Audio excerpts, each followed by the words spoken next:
Alright guys, had a follow-up on this video.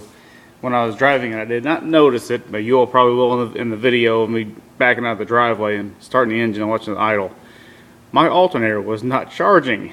I did not realize that until I got down the road and looked down at my gauge and realized I didn't have any charge on my alternator.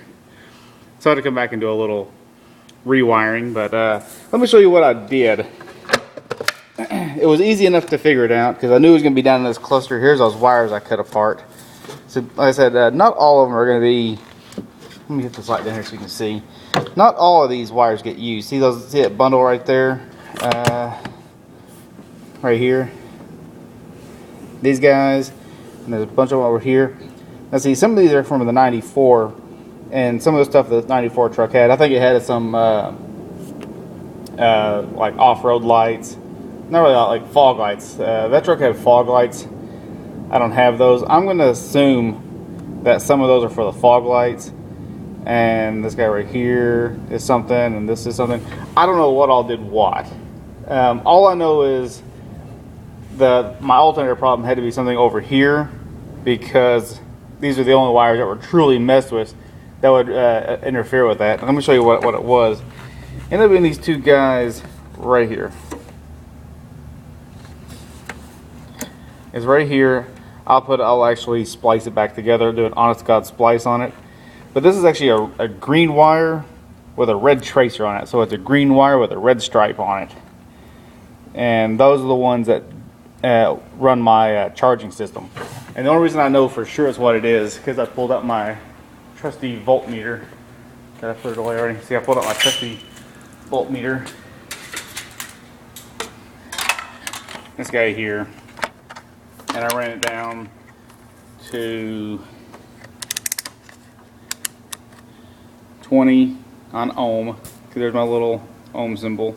Put it 20 ohm, 0, and I took the red lead and I put it on that red wire with a green stripe.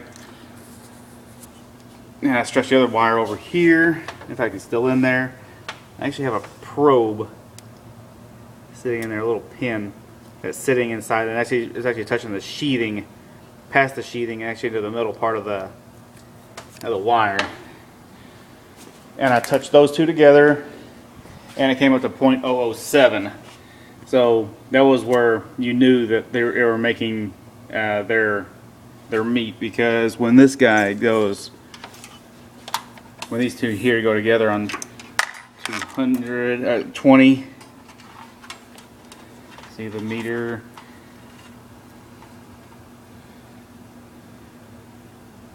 It went out to 0.076. You know, leave it under long enough, it'll start dropping. This is as far as it went. I can say it's taking a long time, but it's actually getting down there. It might even get to 0 if you let it go long enough. But anyway, for the longest time, it held 0.07. You touched every other wire, and it was like 1.05 or 18 point something. So you knew that wasn't the right wire. But as soon as I touched the green with a red stripe, and this wire here is actually, this wire here is actually green with a red stripe on him. And once you knew you touched those two together, you knew you made contact, you knew it's what it was. So good news is alternator's running again.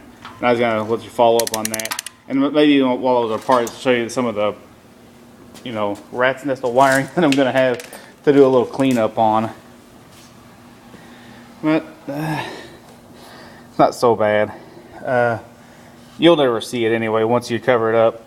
The bracket that holds the coolant jug and all that, and holds that the mass air box goes in here. So once you put all that back together, you never see it. So I was going to give you a little follow up. Hopefully this is the last time, and I can drive Ram Runner's support truck Rusty around for a little bit. And catch you next time.